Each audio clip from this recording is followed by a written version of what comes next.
right. I don't know what that is. The timer's lit up in red for some reason. Well, here I am. Here we are. It's the last day of classes. I know it's a nervous time for me. It's a nervous time for all of you. The first thing I have to say is this. Your final grades will not appear on Blackboard. So whatever Blackboard says about your grade, that's not your final grade. I have to submit the final grades on, I think they call it Banner, and I'll do that. I have to do that by the 23rd at 5 o'clock, I believe. And then I think the next day you can go in and look at your grades, all right? Blackboard will have a total grade point, and the higher that is, the better. But I haven't yet figured out how it all converts into A's and B's. And I'm not even going to talk about C's and D's. Let's hope there are none, all right? So that's the first thing. Don't have a conniption because of a number that's in Blackboard. Blackboard doesn't decide your grade, I decide your grade. And I'm a pretty lenient fellow, and especially this semester I have to be extremely lenient. Which brings me to my next point, which is to thank you all for being as gracious and for putting up with my failures and my confusions and my inabilities to really work Blackboard the way it should be worked, okay? Last spring, from one day to the next, I was in class teaching, and the next day I was trying to teach on Blackboard. I had never done anything with Blackboard before. I joked that it was like they had given me a clarinet, which I've never played before. I've never played the clarinet. I did play flute in the high school band, but that's not the same thing at all. They gave me a clarinet and they said, here, play Rhapsody in Blue, which is a virtuosic piece. And I was like on the first part of Twinkle Twinkle. This semester I'm a little further along. You get a little practice, you learn better how to do things. And but I'm still not at Rhapsody in Blue, not by any means. So I thank you for putting up with me, for my confusion. Apparently when I text instructions, I'm not as clear as I could be in the classroom. If we were all talking to one another, you could ask me a question right then, and I could clarify it and give examples, etc., etc. I haven't been able to do that in texting. I set up discussion groups when I had no idea how to handle them, how to manage them, and or grade them. They don't show up in the needs grading thing in Blackboard, so I was pretty confused by that. What I will do with the discussion sections, not everybody took part in them, but the people that did take part in them will get credit for that. I don't know if you get an actual grade, but I will note that the fact that you input into the discussion sections. And then maybe next semester I'll get better at it. And the other thing about grading is this, the video summaries, I apparently was unclear about whether I wanted one video summary for the first one and one video summary for the second one, or two for the first one and two for the second one. So a number of people did two for the first and two for the second, which is wonderful. Except I can't give you, what would that be, 20 points? You can only get 10 points for the video summaries. And in some cases, when it was clear that it was two different summaries that you were doing, I gave you 10 points.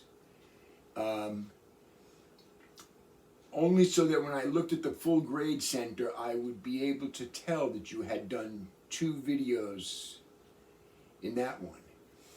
But if you did a second set of two videos, I would give you 10 for that also. But then I would reduce it to just 10, not 20. Is that clear? Probably not. It's insanity, I know. I'm sorry. But I did get a you know, when I organized, I tried to reorganize the videos so that you didn't have to see the other stuff that I do. I should really have a separate channel, but I noticed there were very few views, and that got me very depressed. It's like, it'd be like going into the classroom and nobody's there, you know? Well, maybe they're there, but they were all listening to Spotify or something, you know? A little baby or somebody on Spotify. And it was like, but once I made it an assignment and there were points attached, oh, it got great. And you guys listened closely. I kept picking up when I was reading and grading them. I kept picking up that you were picking up things that I said that were not in the textbook, and that's great. I'm gonna expand on that in the future, you know, and I'll be able to do more of that. Okay. What else do we have? Discussions, final grades. I talked about that. The papers. Again, in the initial instructions about the papers, I mentioned it's 2 5-page papers. I think it was 3 at the beginning, but that's insanity. That's crazy. And but then there was a second set of instructions that didn't mention particularly the page number. So a lot of people, you know, people handed in short papers, and I try to give you more points than, you know, would be normal for a short paper. But somebody just asked me in a course message if they could get a better grade by handing in a redone paper. And I would be glad to look at those papers, okay? The only problem is, like I said, the deadline for the grades is 5 o'clock on the 23rd. And I'm actually going to be traveling that day, so it's really midnight on the 22nd. But if you don't get the work to me by then, and I don't get to put your grade in by then, we can still change the grade after that deadline. Nothing's in stone. Okay, I have like a year during which I can change your grade without asking anybody's permission or anything like that. After a year, it gets a little more complicated. Okay, I mentioned to a couple of people that I don't really do incompletes because it's a whole bureaucracy. You have to sign a contract, and it has to specify exactly what's required.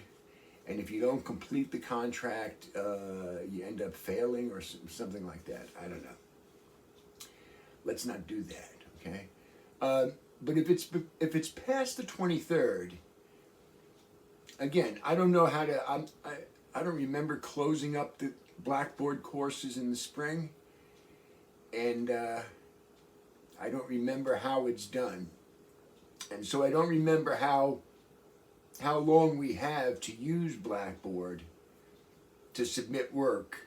Okay, you can submit work on Blackboard, but you can also send it to me by email. St. Clair, PA, at sunybroom.edu. All right. So I've taken care of the deadlines, the papers, the discussions, the video summaries. I'm working hard on the grades, although like most teachers that I know, it's our least favorite part of teaching. You know, deciding like this person's better than that person. I don't know. And it's a very strange situation here at BCC. It used to be, well, you have BAP students who are, you know, kind of the kind of people that like started going to the college connection in their high school early on, and probably had a list of schools they applied to, and they fell just short of Binghamton University, And so they're taking classes here, but they'll be in Binghamton University next semester. And they have a certain skill level. They have a certain approach to writing papers and stuff like that. Doesn't make them better people, but makes them more skillful people. And then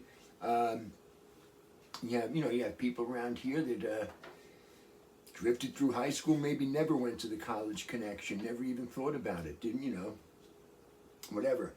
And they're not, their skills aren't that as high. It doesn't mean they're not learning as much. It just means they're not able to express it. So grading can get very tricky. But I like to just be lenient and merciful. I'm not crazy about deadlines myself. And finally, I think it's incumbent on me as a history professor. I'm going to post this video in both the 131 and the 117 classes. And it's especially important for U.S. history. But it's important for 117 because those people are in the United States right now, okay?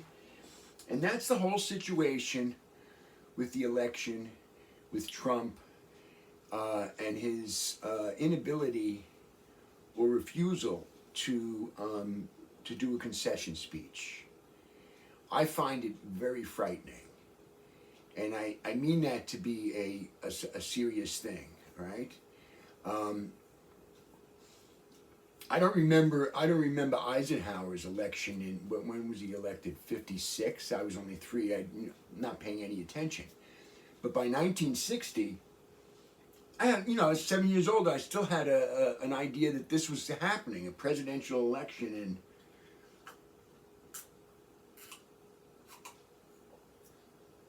it was important. I was in the 2nd grade. Kennedy was a Catholic. I was in a Catholic school. The nuns were ecstatic. All that. And every election since then, you're aware of it, okay? And as a historian, I know elections going much, much further back. And this is really the first time that, there have been elections that were all kind of confused. The election in 1800 was confused because Aaron Burr and Jefferson were tied and it had to go to Congress. Somebody was supposed to not vote for Aaron Burr and they voted for him anyway, one of the electors, and it created this mess. And but in every case, 1876 is another one, 2000 is another one. In every case, the guy that lost the election, whether he was in the White House or running for the White House, very shortly after the election gives a little concession speech where he says, I lost fair and square, and now I'm going to work to have the United States succeed. Okay. I actually saw a clip recently where Al Gore, who I think was robbed of the election, the presidency, by the Supreme Court in 2000. But we can go into that another time. As the vice president, he's president of the Senate. And the video clip was of him receiving the votes of the electors and pronouncing George W. Bush president of the United States. 43rd president of the United States, something like that. And that's the way it is. It's one of the great strengths of America, is that when there's always a peaceful transition of power. And not only peaceful, but gracious. People saying the nicest things about the next guy. And, just doing it with some, what would you call it? Just style. You do it with style. Yes, I lost, but I'm still here. You're still here. We're all still Americans. That kind of thing. And this situation since November 3rd has really got me a little worried. I'm not really concerned that Joe Biden won't be inaugurated on the 20th of January, but apparently there's going to be troubles of some kind, between now and then. And there's this January 6th thing. I think the Congress receives the votes of the electors or something like that, and people are talking about different things. So that, on top of the pandemic, that has been, I have been a little bit concerned for the fate of my country, and you should be also. Okay. Now, if any of you guys read into RateMyProfessor.com, there's a comment in there someplace where somebody says, ask him to play the harmonica. I don't know if anybody remembers that. I have in the past very often played the harmonica in class because it's a trick. It's a trick to get people to.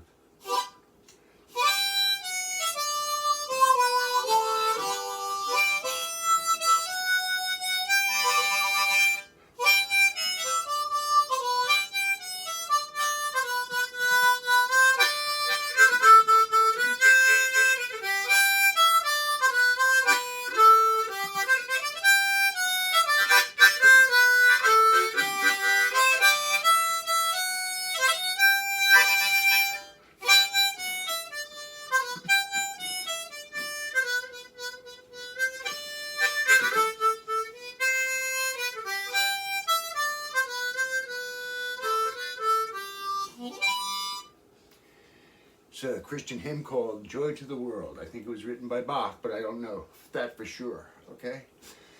Have a good holiday. Relax. Be safe. Wash your hands. Wear your mask. Don't get too drunk. Drive safely. And what else? Maybe some of you are going to take my classes next semester and see how I have improved at the workings of Blackboard. If you have any questions, send them to me on course messages, or send them to me on course messages. Don't clog up my my email. All right. And it's been wonderful in a way, and not so wonderful in other ways. But I'm hoping next semester I will learn how to do like the Zoom kind of things. We've been having meetings with my, not meetings, they're get-togethers, they're parties with my siblings. And it's a lot of fun. It takes me out of my isolation, and I like it. So I was thinking the other night, I was grading papers and reading course messages and stuff, and there's a lot of you who I'm getting a little picture of your personality and stuff, but there's a lot more of you who I have no, I see a name and that's it. I don't know if you have purple hair, or if you wear glasses, or what you sound like, or where you're from, and so I'll try and get that together. All right, thank you very much.